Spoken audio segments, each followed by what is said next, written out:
বিসমিল্লাহির রহমানির রহিম। প্রিয় শিক্ষার্থীবৃন্দ, অনলাইন ক্লাসে তোমাদের স্বাগতম। আজকে এটা আমার তৃতীয় ক্লাস। ইতিপূর্বে তোমরা আমার দুটি ক্লাস করেছো আর অন্যান্য স্যারের ক্লাস করেছো, সেই ধারাবাহিকতায় আজকে আমার তৃতীয় ক্লাস। আজকে গত ক্লাসে আমরা ব্যাকরণিক শব্দ শ্রেণী নিয়ে আলোচনা করছিলাম। তার দুটি প্রকার এর বিস্তারিত আলোচনা বাকি ছিল। আজকে সেই দুটি নিয়ে তোমাদের সামনে আলোচনা করব।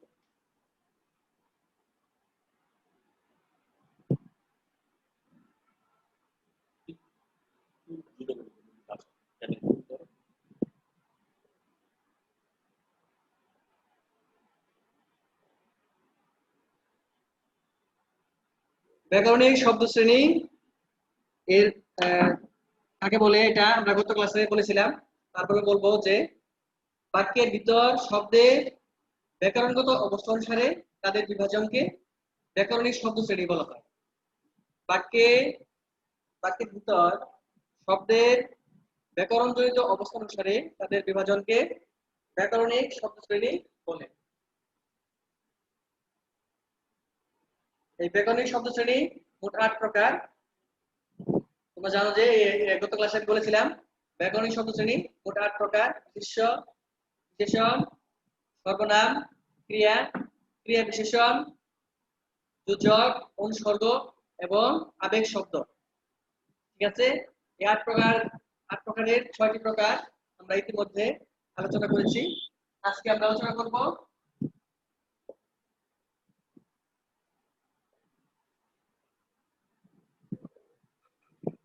অনুসর্গ ও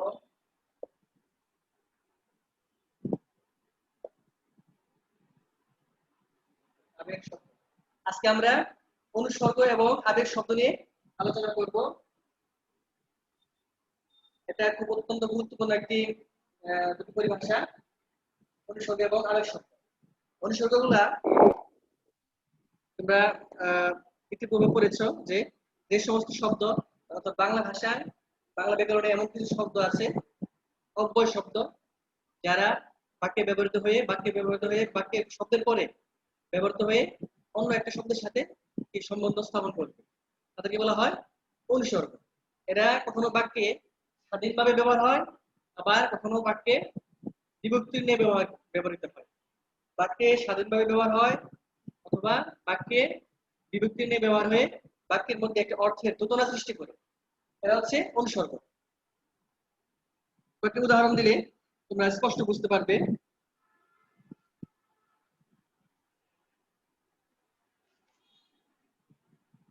এই অনুসর্গগুলা তোমাদের অবশ্যই মনে রাখতে হবে। অনুসর্গগুলা সবসময় বাক্যে সব পদের পরে বসে, একটা পদের পরে বসে আরেকটা পদের সাথে সম্পর্ক স্থাপন করে। হ্যাঁ, এটা বিভক্তি নিয়ে কাজ করে, আবার কখনো স্বাধীনভাবে বাক্যে ব্যবহৃত হয়। যেমন একটা উদাহরণ দেই।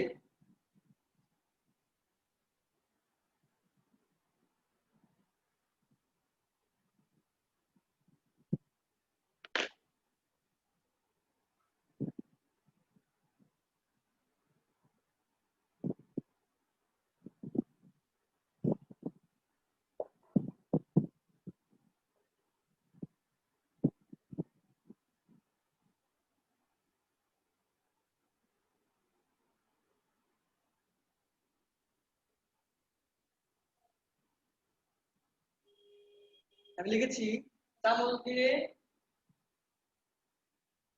দিয়ে চিনিটা গুলে নাও। দেখতে পাচ্ছ? চামচ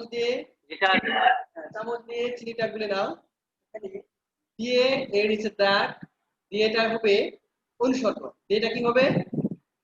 অনুসর্গ। এই দিয়েটা তোমার বাক্যে বিভক্তির মতো কাজ করেছে। এটা অবশ্যই কারক করে থাকবে। কারকের মধ্যে 5 নম্বর বিভক্তি ধারা দিয়ে কর্তৃক, যেটা আমরা 3 নম্বর বিভক্তি ধারা দিয়ে কর্তৃক, এটা হবে 3 নম্বর বিভক্তি কারকে অপাদান করণ কারকে ব্যবহার হয়। করণ কারকে ব্যবহার হয় সেই বিভক্তির মতো কাজ করছে এখানে। যেমন দিয়ে চিনিটা গুলে নাও, এটা হচ্ছে এটা হচ্ছে এখানে অনুসর্গ। এটা কি? অনুসর্গ। আবার এটা বিভক্তির মতো ব্যবহার হয়েছে। আবার কিছু শব্দ আছে বিভক্তি ছাড়াই ব্যবহৃত হবে, স্বাধীনভাবে ব্যবহার হবে। যেমন আরেকটা উদাহরণ দিই,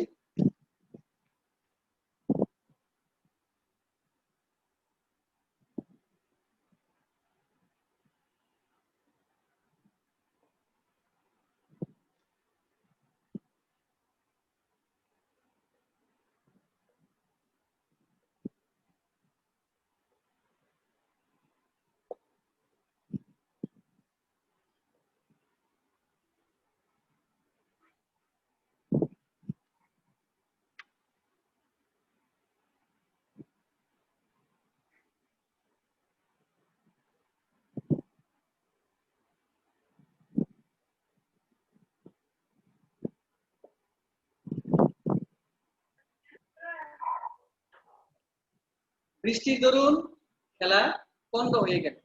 বৃষ্টির দরুন খেলা পণ্ড হয়ে গেল, এখানে এই যে দরুন একটা শব্দ আছে, এই দরুন শব্দটা এখানে অনুসর্গের কাজ করছে। দেখতে পাচ্ছ সবাই, এই দরুন এখানে অনুসর্গের মতো কাজ করেছে। তাহলে আমরা দেখতে পাচ্ছি যে অনুসর্গ বাক্যে, মানে বাক্যে বাংলা ভাষায় এমন কিছু অব্যয় আছে যা কখনো সাধিত রূপে, আবার কখনো শব্দ বিভক্তি নেয় বাক্যে বসে, হ্যাঁ, বাক্যের অর্থ প্রদান সৃষ্টি করে, তাদেরকে বলা হয় অনুসর্গ। স্বাধীনভাবে হতে পারে, আবার বিভক্তি নিয়েও কাজ করতে পারে। অনুসর্গ অব্যয়, এটা একটা অব্যয় পদ। হ্যাঁ, এর আরেকটা নাম আছে, সেটা হচ্ছে কর্ম প্রবচনীয় শব্দ।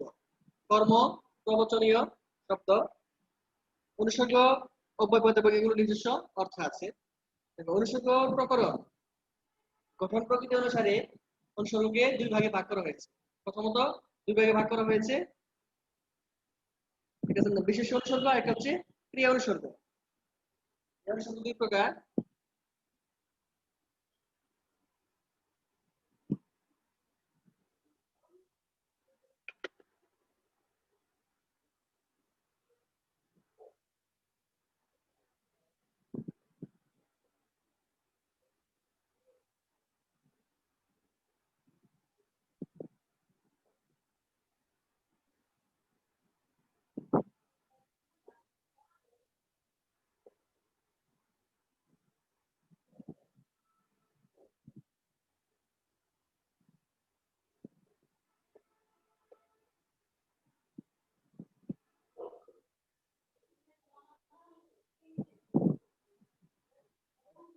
অনুসর্গ প্রথমত দুই প্রকার,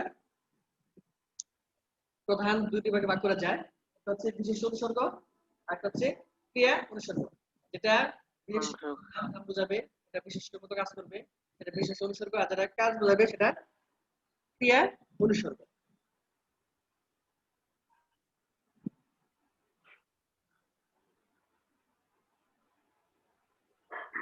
এই বিশেষ অনুসর্গ আবার তিন প্রকার: সংস্কৃত উপসর্গ, তদ্ভব অনুসর্গ এবং ফার্সি অনুসর্গ। সংস্কৃত, তদ্ভব এবং ফার্সি। তোমরা যে কোনো বাংলা ব্যাকরণ বইয়ে, যে কোনো বাংলা ব্যাকরণ বইয়ে ইন্টারমিডিয়েটের এইচএসসি সেকেন্ড পার্ট বইয়ে দেখতে পাবে যে এই অনুসর্গ নিয়ে একটা আলাদা একটা চ্যাপ্টারই আছে, এখানে বিশদভাবে এই নিয়ে আলোচনা করা আছে। তোমরা আমার লেকচার ক্লাসের পাশাপাশি ওই বইটার সাথে একটু মিলিয়ে নিবে। যেমন কিছু উদাহরণ দেই, বিশেষ অনুসর্গ আবার তিন প্রকার: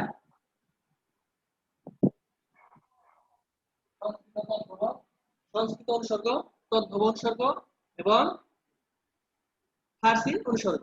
দেখো কিছু উদাহরণ দেই। ফার্সি অনুসর্গ শুনতে পাচ্ছ আসানুজ্জামান? জি স্যার।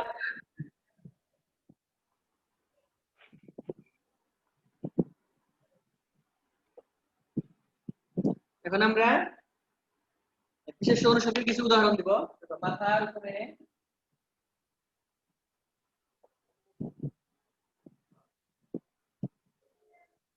মাথার উপরে নীল আকাশ,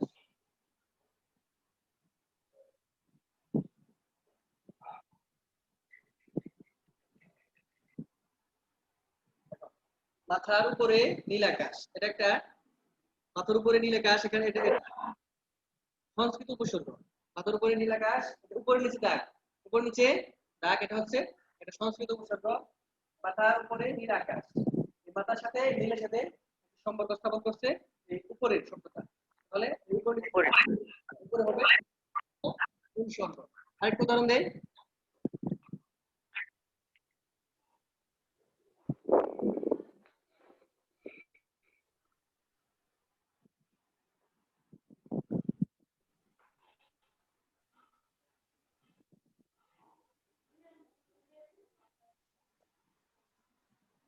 জন্য, তার জন্য আর অপেক্ষা করো না। তার জন্য আর অপেক্ষা করো না, এই যে জন্য নিচে দাগ, তাহলে তার জন্য আর অপেক্ষা করো না, জন্য নিচে দাগ, এই জন্যটা হবে অনুসর্গ। হ্যাঁ, তার জন্য, আর এটা হচ্ছে সংস্কৃত অনুসর্গ।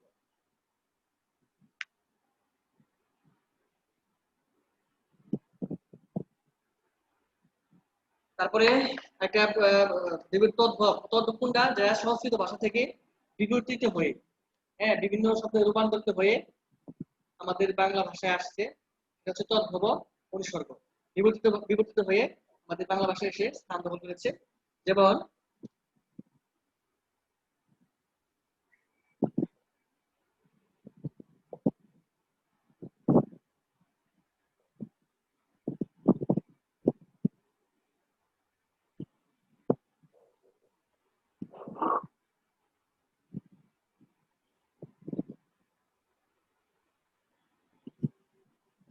ওর কাছে বইটা নেই, ওর কাছে বইটা নেই, ওর কাছে বইটা নেই, এটা কাছে নিচে দাগ, তাহলে এই কাছেটা হচ্ছে একটি বিবর্তিত বা তদ্ভব উপসর্গ, অনুসর্গ, তদ্ভব অনুসর্গ। ঠিক আছে, তো জানো যে উপসর্গ আরেকটা পরিভাষা আছে ব্যাকরণের। উপসর্গটা শব্দের প্রথমে বসে, শব্দের প্রথমে বসে নতুন নতুন শব্দ গঠন করে, সেটা হচ্ছে উপসর্গ। আর অনুসর্গ অবশ্যই মনে রাখতে হবে শব্দের পরে বসে। তাহলে উপসর্গ এবং অনুসর্গের মধ্যে পার্থক্য হচ্ছে, উপসর্গ শব্দ প্রথমে বসবে, প্রথমে বসে নতুন নতুন শব্দ গঠন করবে। আর অনুসর্গ শব্দ পরে বসে শব্দের মাঝে মাঝে মাঝে সম্পর্ক তৈরি করবে। যেমন আরেকটা উদাহরণ দেই, এটা ফার্সি, ফার্সি উপসর্গ অনুসর্গ দেখো।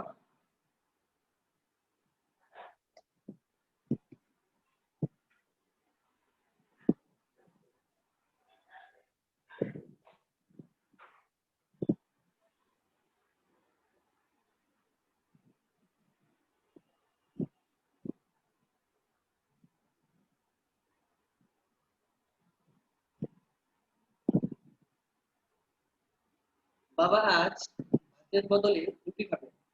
বাবা আজ ভাতের বদলে রুটি খাবে। বদলের নিচে দাগ, এই বদলে হচ্ছে একটা ফার্সি উপসর্গ, ফার্সি শব্দ থেকে আসছে, এটা ফার্সি অনুসর্গ। বাবা আজ ভাতের বদলে রুটি খাবে, এটা ফার্সি অনুসর্গ। ঠিক আছে, শুনতে পাচ্ছ? জি স্যার। আরেকটা দেখো,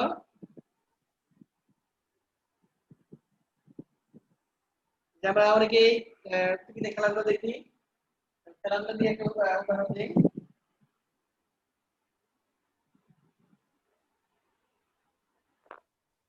দেখো, আজকে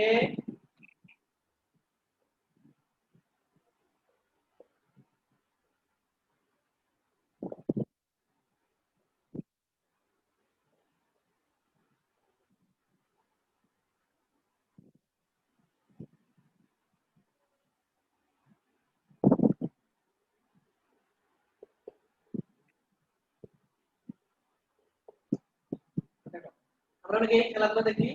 দেখো, আজকে আমরা বলে খেলাধুলা দেখি এবং বলে থাকি যে আজকে বাংলাদেশ বনাম ভারতের খেলা। কি বলি? বাংলাদেশ বনাম ভারতের খেলা। এই যে বনাম, বনাম ভারতের হচ্ছে একটি ফার্সি অনুসর্গ। ঠিক আছে, তাহলে যদি পরীক্ষায় আসে যে আজকে জি বাংলাদেশ বনাম ভারতের খেলা, অথবা আজকে বাংলাদেশ বনাম শ্রীলঙ্কার খেলা, হ্যাঁ, অথবা আজকে বাংলাদেশ আর্জেন্টিনা বনাম ব্রাজিলের খেলা, তাহলে এই যে বনামটা হবে একটি ফার্সি অনুসর্গ বা শুধু অনুসর্গ, ফার্সি অনুসর্গ, এটা শুধু অনুসর্গ লিখে দিলেই হবে, যেটা অনুসর্গ। ঠিক আছে, জি স্যার। এখন আমরা তখন বাংলা অনুসর্গ দেখলাম, এখন দেখবো কি বিশেষ অনুসর্গ দেখলাম। আর এখন দেখবো ক্রিয়া, ক্রিয়াজাত অনুসর্গ, যেগুলো, যে অনুসর্গগুলা তোমার কাজের মতো বোঝাবে, কাজ বোঝাবে, এরকম একটা কিছু অনুসর্গ আছে বাংলা ভাষায়। যেমন ক্রিয়া ক্রিয়া অনুসর্গ মানে কি? ক্রিয়ার মতো কাজ করবে। ক্রিয়া তো কাজ, অর্থাৎ হালকা একটা কাজ বোঝাবে, এরকম কিছু শব্দ আছে যেগুলো বাংলা ভাষায় অনুসর্গের মতো ব্যবহৃত হয়। এটা একটু উদাহরণ।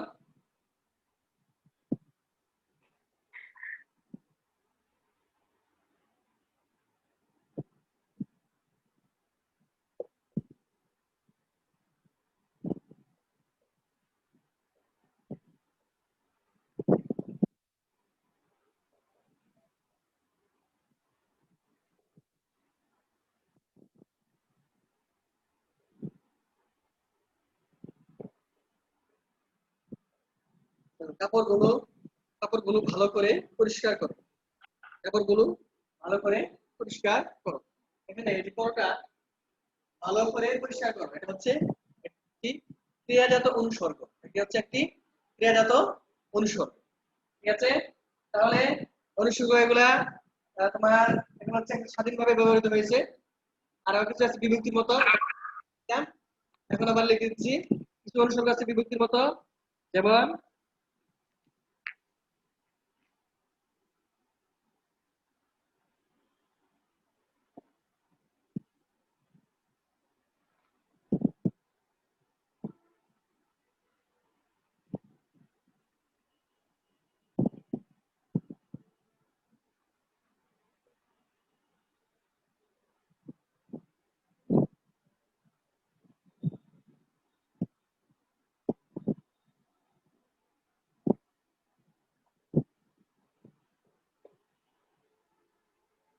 লোকটা হাজত থেকে পালিয়েছে। লোকটা হাজত থেকে পালিয়েছে, এটা হচ্ছে এটা একটা অনুসর্গ। এটা তোমার বিভক্তি নিয়ে বাক্যে বিভক্তি নিয়ে কাজ করেছে। লোকটা হাজত থেকে পালিয়েছে।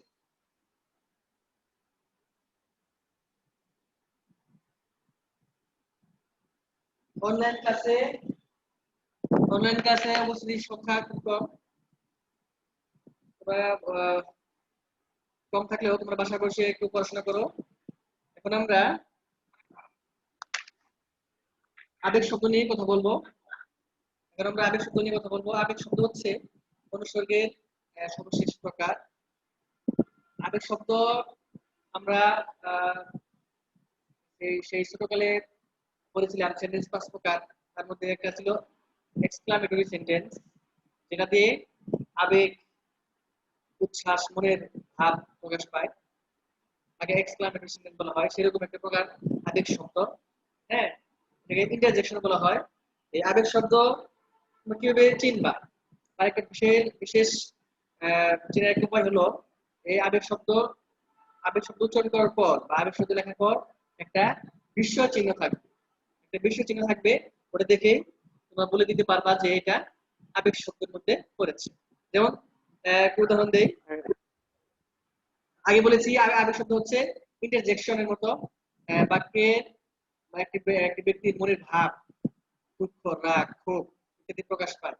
হ্যাঁ, এগুলো হচ্ছে যে সমস্ত শব্দগুলো দিয়ে এই সমস্ত মনের ক্ষোভ, রাগ, আহ, অভিমান ইত্যাদি প্রকাশ পাবে, তাকে আবেগ শব্দ বলা হয়।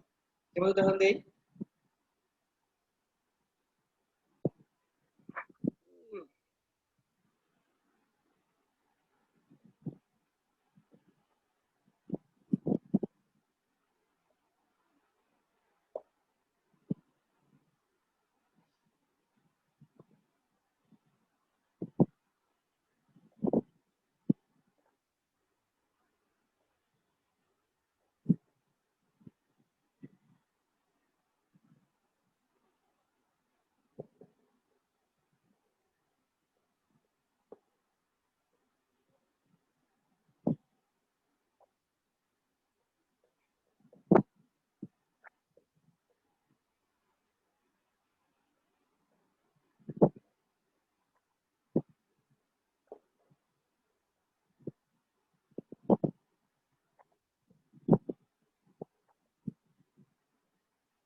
দেখো,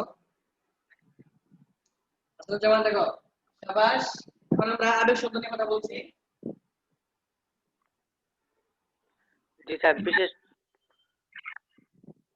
বিস্ময়সূচক চিহ্ন থাকবে।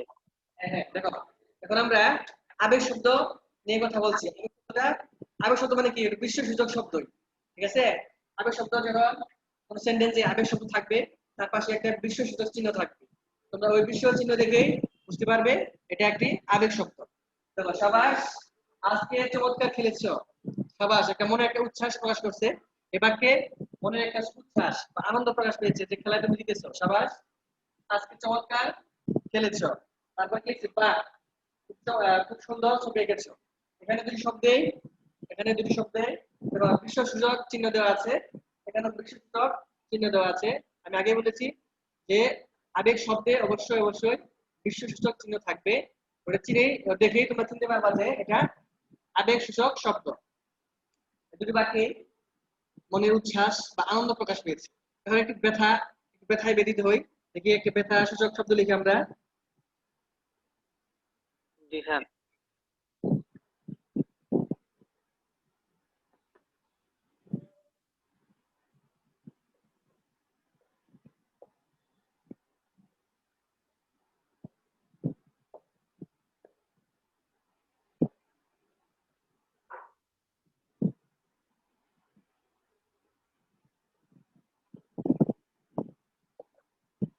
ও, কি ব্যথা, কি যন্ত্রণা, পায়ে বড্ড লেগেছে। ও, কি যন্ত্রণা, পায়ে বড্ড লেগেছে। এখানে ও নিচে দাগ দেখো, এবং পাশে কি আছে? একটি বিশ্ব চিহ্ন আছে। আত্মবোধক। এটা বোধক বা আবেগ সূচক শব্দ। যেখানে তোমরা পরীক্ষায় অ্যান্সার করবে যে এটা আবেগ সূচক শব্দ। এবং একটা শব্দ। আশ্চর্যবোধক আছে, এটা দেখেই চিনতে পারবা যে এটা একটা আবেগ সূচক শব্দ। আবার দেখো, জি স্যার। হ্যাঁ,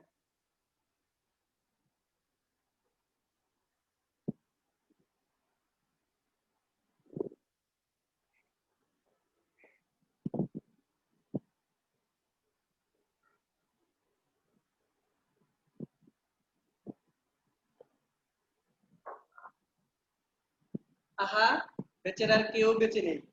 আহা, বেচারার কেউ বেঁচে নেই। বেঁচে নেই। হ্যাঁ, এখানে দেখো যে আমরা ক্লাস 10-এ সেই কাকতাড়ুয়া উপন্যাস পড়েছিলাম।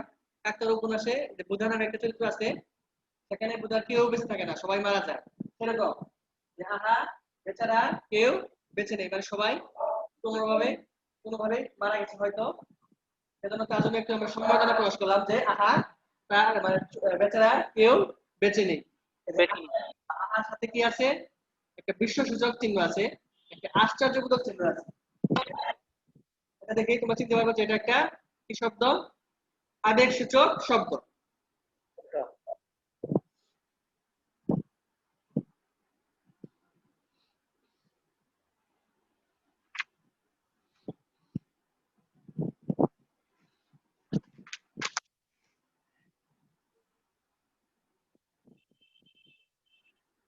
এখন আজকে দুটো বিষয় নিয়ে আলোচনা করলাম, সেটা হচ্ছে তোমার অনুসর্গ এবং আবেগ সূচক শব্দ। গত দুটি ক্লাসে বাকি 6টি প্রকার নিয়ে কথা বলেছিলাম। এখন আমি কিছু উদাহরণ টানছি। উদাহরণ দেখে তোমাদের বলতে হবে যে কোন ধরনের ব্যাকরণের শব্দ শ্রেণী।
তোমরা ইচ্ছে করলে লিখে দিতে পারো। কিন্তু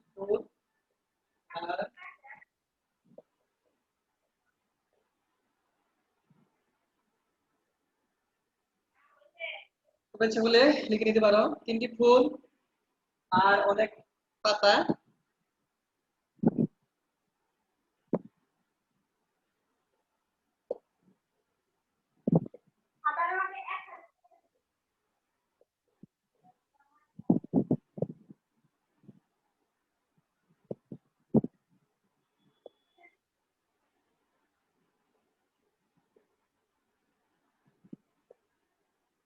দেখতে পাচ্ছ?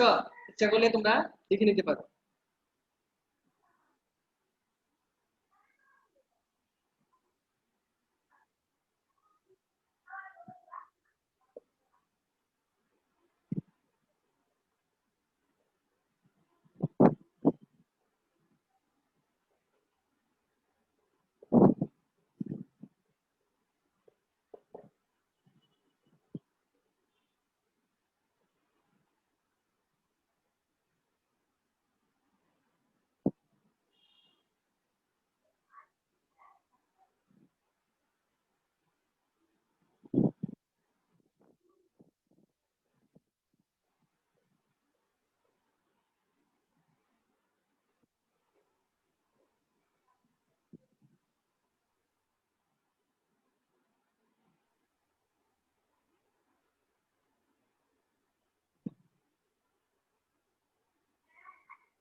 দেখতে পাচ্ছ?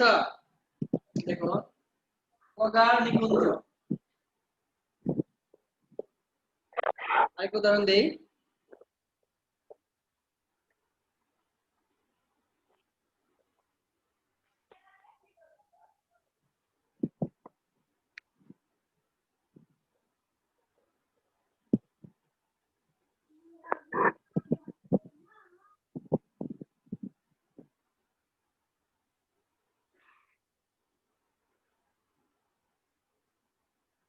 দেখো, লিখেছি প্রগাঢ় নিকুঞ্জ।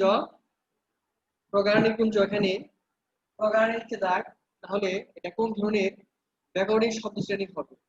এটা তোমাদের বলতে হবে বা লিখতে হবে পরীক্ষায়। এইভাবে আসবে যে যে কোনো 5টি শব্দের ব্যাকরণিক শব্দ শ্রেণী নির্ণয় করো। যে কোনো 5টি শব্দের 1 2 3 4 5 6 7, 7টি লিখেছি। পরীক্ষার মধ্যে 8টি থাকবে। তোমাদেরকে যে কোনো 5টি শব্দের ব্যাকরণিক শব্দ শ্রেণী নির্ণয় করতে হবে। দেখো, এখানে আছে প্রগাঢ় নিকুঞ্জ। প্রগাঢ় নিকুঞ্জ, হাসানুজ্জামান দেখতে পাচ্ছ?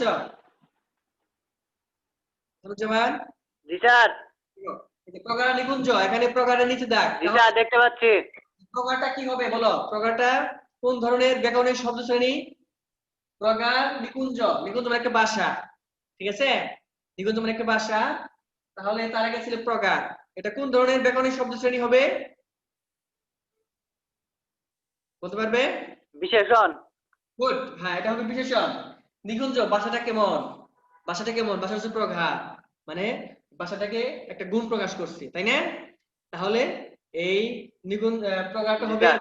বিশেষণ। গুড।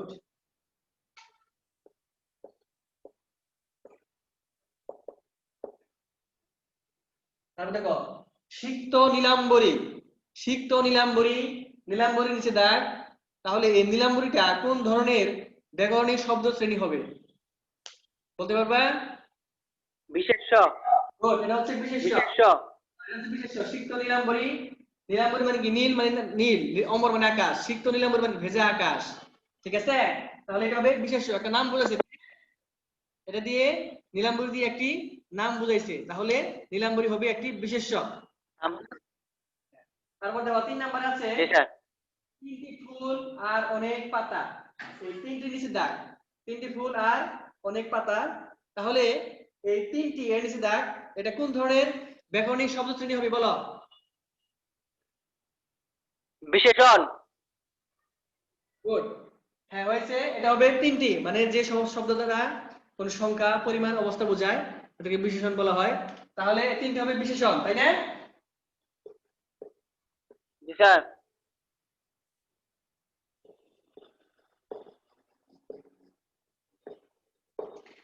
4 নাম্বার দেখো, নীল, হলুদ অথবা সাদা।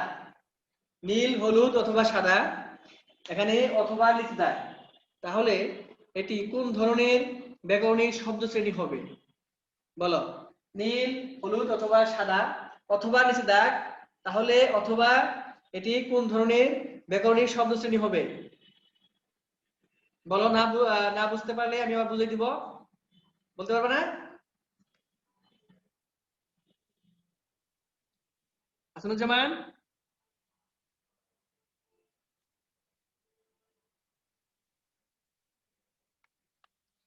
শুনতে পাচ্ছ?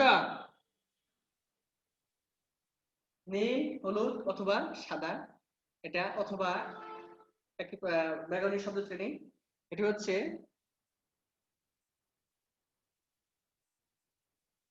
হচ্ছে যোজক। আমরা জানি যোজক কাকে বলি, আমরা পড়েছিলাম বাক্যে কানেক্টরস বা সংযোজকের মতো ব্যবহার হবে।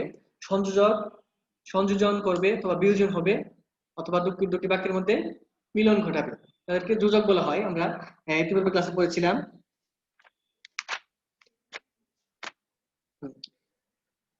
সংযোজন, বিয়োজন অথবা সংকোচন ঘটাবে।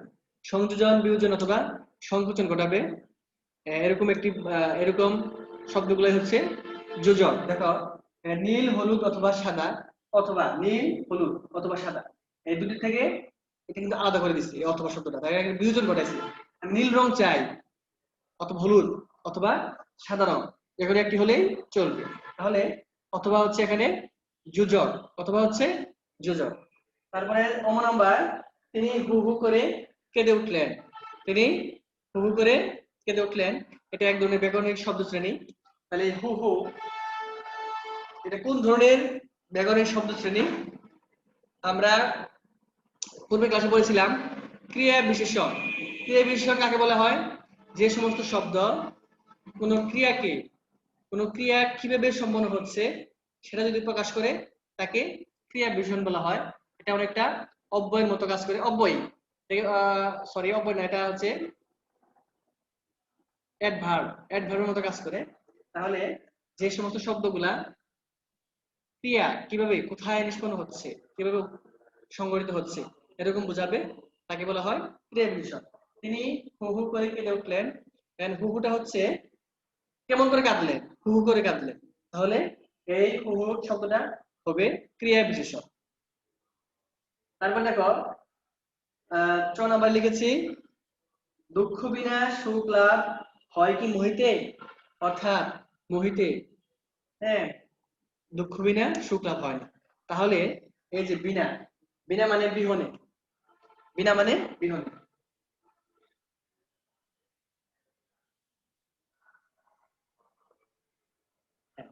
বিনা হচ্ছে বিহনে, দুঃখ বিনা সুখ লাভ হয় কি মোহিতে, বিনা এর নিচে দাগ, তাহলে বিনা কোন ধরনের ব্যাকরণের শব্দ শ্রেণী হবে? বিনা অনুসর্গ। বিনাটা হবে অনুসর্গ। গুড, বিনাটা হবে অনুসর্গ। বিনা মানে বিহনে, বিনা মানে ছাড়া, অর্থাৎ দুঃখ ছাড়া সুখ লাভ করা সম্ভব নয়, তাহলে এই বিনাটা হবে অনুসর্গ। ঠিক আছে? অনুসর্গ। ঠিক আছে। তোমার আওয়াজ, তিনি হু হু করে কেঁদে কেঁদে উঠলেন, এই যে হো হো, এটা হচ্ছে, এটা কি বলতে পারবা? এইটা স্যার হো হো করে। হ্যাঁ, এটা হবে, না স্যার পারতেছি না। বলছি এটা হচ্ছে হো, কোন ক্রিয়া কোথায় কিভাবে সম্পন্ন হবে তা, যে যে শব্দগুলা সেটা প্রকাশ করবে সেটা হচ্ছে ক্রিয়া বিশেষণ। সেটা হচ্ছে ক্রিয়া বিশেষণ। অর্থাৎ তিনি কেমন করে কাঁদলেন, তিনি হু হু করে কাঁদলেন, অর্থাৎ যে সমস্ত শব্দগুলা ক্রিয়া কোথায় কিভাবে সম্পন্ন হচ্ছে তা নির্দেশ করবে, তাকে বলা হয় ক্রিয়া বিশেষণ। এখানে হু হু হবে ক্রিয়া বিশেষণ। তারপর দেখো 6 নাম্বার, আমি কিছু একটা লিখেছি যে আরে তুমি কখন আসলে। আরে তুমি কখন আসলে, আরে লিখে একটি বিশ্বসূচক চিহ্ন দিয়েছি, একটি বিশ্বসূচক চিহ্ন দিয়েছি। তাহলে এটা বোঝা যাচ্ছে যে এটা একটা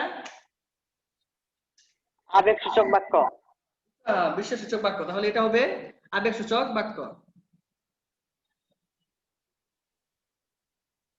তাহলে তাহলে আমরা প্রথম দিকে আমরা বলি প্রকার নিকুঞ্জ, এটা হচ্ছে বিশেষণ। সিক্ত নীলাম্বরী, এটা হচ্ছে বিশেষ্য। তিনটি ফুল আর অনেক পাতা, এটা বিশেষণ। নীল, হলুদ অথবা সাদা, এটা হচ্ছে যোজক। অথবা দেখো দুইটার মধ্যে বিয়োজন ঘটাইছে, আমি নীল রং চাই, অথবা হলুদ রং চাই, অথবা সাদা রং চাই, যেকোনো একটা হলেই হবে। তাহলে তিনটে থেকে যেকোনো একটা হলেই হবে। তাহলে তিনটা রং থেকে একটা বেছে নিয়েছে, মানে বিয়োজন ঘটাইছে, তাহলে এটা হবে যোজক। এটা হচ্ছে ক্রিয়া বিশেষণ।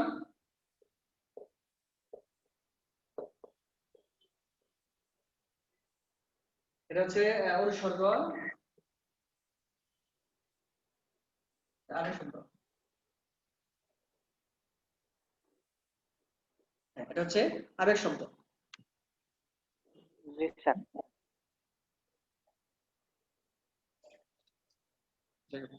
দেখো তাহলে এখানে আরো কিছু উদাহরণ দেই। উদাহরণ বেশি বেশি বেশি দিলে তোমরা আরো ভালো অ্যান্সার করতে পারবে।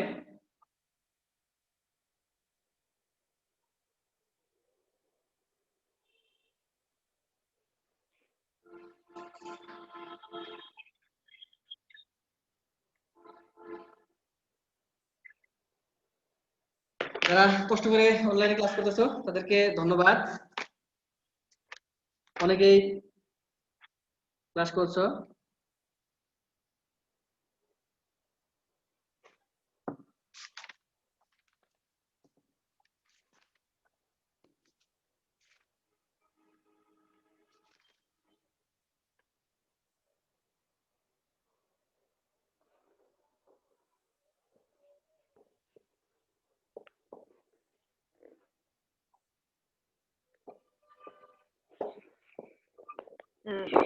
লিখেছি যথা ধর্ম তথা যথা ধর্ম তথা জয়।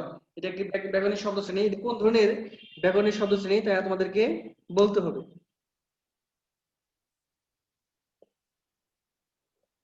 ওটা অনুসর্গ।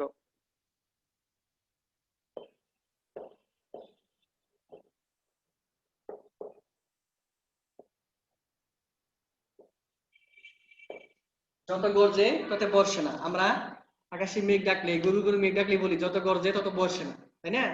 দেখো যত গর্জে তত বর্ষে না, যত ধর্ম তথা জয়। এটা কোন ধরনের ব্যাকরণিক শব্দ শ্রেণী, কে বলতে পারবে? এটা হচ্ছে অনুসর্গ। বাংলা ভাষায় সরি, এটা হচ্ছে যোজক। কি এটা? যোজক, যোজক। যোজক। হ্যাঁ, তো যোজক, যোজক মনে করো যে কিছু যোজক আছে সাপেক্ষ যোজক। কি যোজক? সাপেক্ষ যোজক। এই ধরনের যোজক গুলা কি হবে? একটা ছাড়া আরেকটা ব্যবহার হতে পারবে না। শুধু যথা, যথা তথা, অর্থাৎ যথা শুধু যথা ব্যবহার হতে পারবে না, একটি ছাড়া আরেকটি ব্যবহার হতে পারবে না। মানে কি, একটি আরেকটি পরিপূরক। যত এবং তত, ঠিক আছে? যত এবং তত একটি অপরের পরিপূরক, একটি ছাড়া আরেকটি ব্যবহার হতে পারবে না, ঠিক আছে? এজন্য বলা হয়, এটাকে বলা হয় কি, সাপেক্ষ যোজক। এটাকে বলা হয় সাপেক্ষ যোজক। দেখো এটা হচ্ছে সাপেক্ষ যোজক। যথা ধর্ম তথা জয়, যথা ধর্ম তথা জয়, এটা হচ্ছে যোজক। তোমাদের পরীক্ষার অ্যান্সার শিটে শুধু যোজক লিখে দিলেই হবে। পরীক্ষার অ্যান্সার শিটে শুধু যোজক লিখে দিলেই হবে। সাপেক্ষ যোজক। যত গর্জে তত বসে না, এটাও সাপেক্ষ যোজক। আরো আছে যত, যত, তত, যথা, তথা। আর তোমার মনে করেছে যে, হ্যাঁ ঠিক আছে, যদি রোদ ওঠে তবে রওনা দেব। যদি রোদ ওঠে,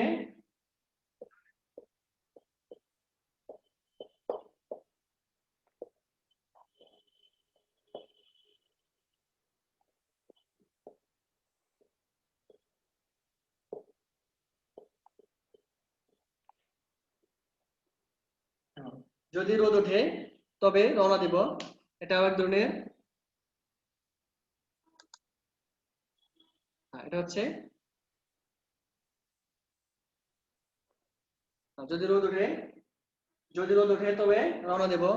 এই যদি শব্দটা, মানে রোদ উঠলেই আমি রওনা দিব, তাহলে এই যদি শব্দটা তবে এর পরিপূরক, ঠিক আছে? একটি অপরের পরিপূরক, এটাও যোজক।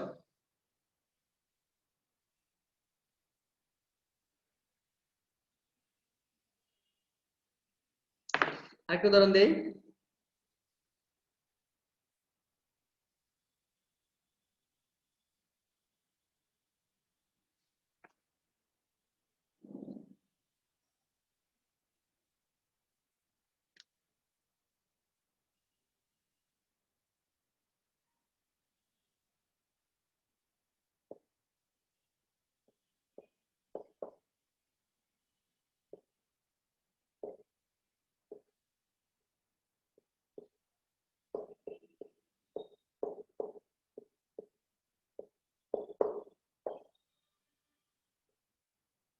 কাজটা ভালোভাবে সম্পন্ন হয়েছে।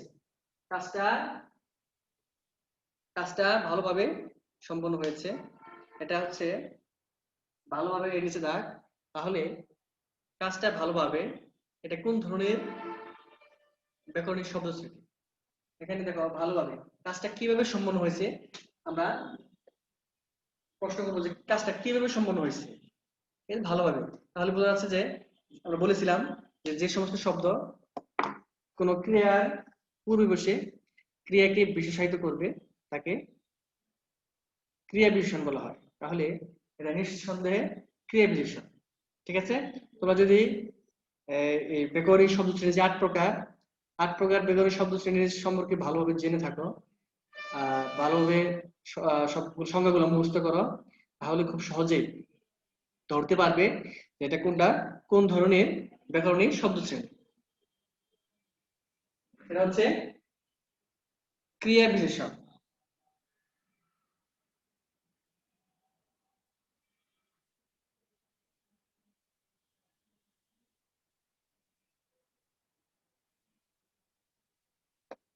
আরেকটি উদাহরণ দেই।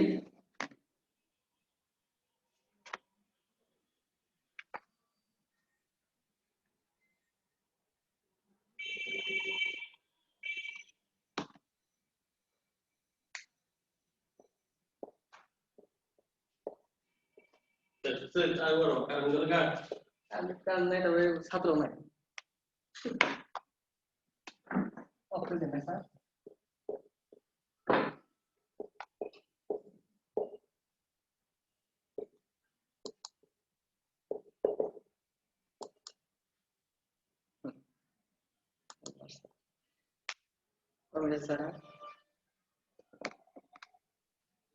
আজ রাতে বৃষ্টি আসতে পারে।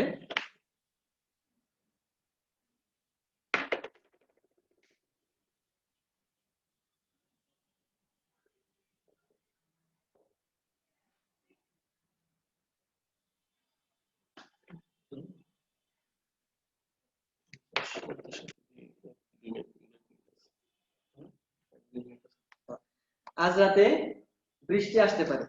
কিছু কিছু বাংলা ভাষায় কিছু যৌগিক ক্রিয়া আছে, আসতে পারে, ফুরিয়ে আসছে, তারপর কি ঈদ এসে গেল।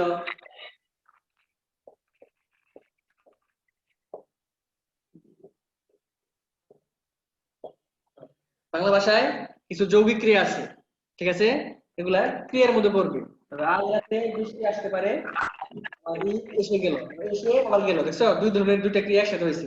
এটা যৌগিক ক্রিয়া বা মিশ্র ক্রিয়া বললে হবে। যৌগিক ক্রিয়া ঈদ এসে গেল, তাহলে তোর পরীক্ষা শুধু ক্রিয়া লিখে দিলেই চলবে। ক্রিয়া আসতে পারে, এটাও ওটাও ক্রিয়া।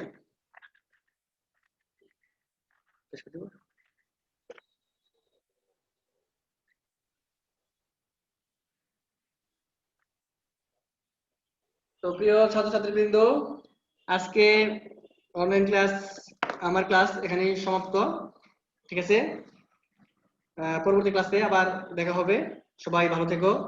করোনাকালীন এই সময়ে সবাই পরিবারের সবাইকে নিয়ে সামাজিক দূরত্ব বজায় রেখে চলো। আসসালামু আলাইকুম।